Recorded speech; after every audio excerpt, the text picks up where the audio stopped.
नमस्कार दोस्तों, आप देख रहे हैं मिशन ब्रीफ। आज की इस डिफेंस अपडेट में बात करेंगे भारत की रक्षा और अंतरिक्ष से जुड़ी कई बड़ी खबरों की। Jet engine technology, Gaganyaan mission, Rafale marine, भविष्य के कॉम्बैट ड्रोन, एयर डिफेंस और पिनाका मार्क 4 पर।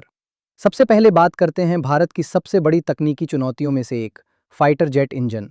आधुनिक जेट इंजन बनाना दुनिया की सबसे कठिन इंजीनियरिंग उपलब्धियों में गिना जाता है। इंजन के अंदर तापमान हजारों डिग्री तक पहुंचता है, जहां विशेष मिश्र धातु, सटीक निर्माण तकनीक और डिजिटल इंजन कंट्रोल सिस्टम की जरूरत होती है। यही वजह है कि बहुत कम देशों के पास पूरी तरह स्वदेशी आधुनिक इंजन बनाने की क्षमता है। भारत भी इसी दिशा में लगातार काम कर रहा है और भविष्य में इस क्षेत्र में बड़ी प्रगति की उम्मीद है। अब चलते हैं अंतरिक्ष की ओर। इसरो ने गगनयान मिशन के लिए क्रू मॉड्यूल के 3 महत्वपूर्ण परीक्षण सफलतापूर्वक पूरे कर लिए हैं।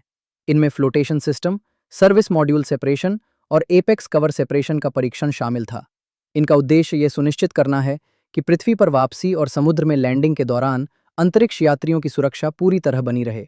हर सफल टेस्ट भारत के पहले मानव अंतरिक्ष मिशन को एक कदम और करीब ला रहा है। अब बात भारतीय नौसेना की। राफेल मरीन फाइटर जेट के INS विक्रांत पर फ्लाइट ट्रायल की तैयारियां जारी हैं। इन परीक्षणों में यह परखा जाएगा कि विमान एयरक्राफ्ट कैरियर से सुरक्षित टेक ऑफ और लैंडिंग कर सकता है या नहीं।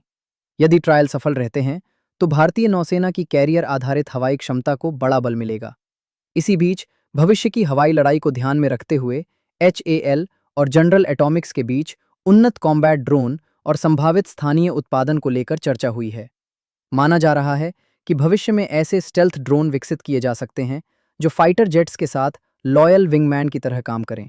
ऐसे प्लेटफॉर्म निगरानी, इलेक्ट्रॉनिक वॉरफेयर और उच्च जोखिम वाले मिशनों में महत्वपूर्ण भूमिका निभा सकते हैं। अब बात एयर डिफेंस की। कुछ रिपोर्ट्स में दावा किया गया है कि रूस ने भारत को S-500 आधारित तकनीक पर संयुक्त विकास का प्रस्ताव दिया है, जिसे प्रोजेक्ट सुदर्शन चक्र से जोड़ा जा रहा है।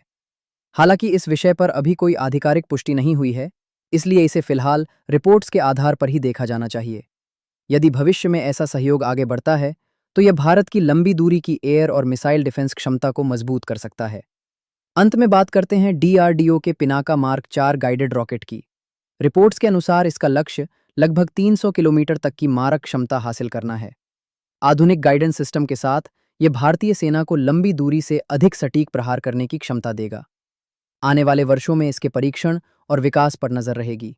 हर क्षेत्र में भारत अपनी रणनीतिक और तकनीकी क्षमताओं को लगातार मजबूत करने की दिशा में आगे बढ़ रहा है। फिलहाल आज की मिशन ब्रीफ में इतना ही।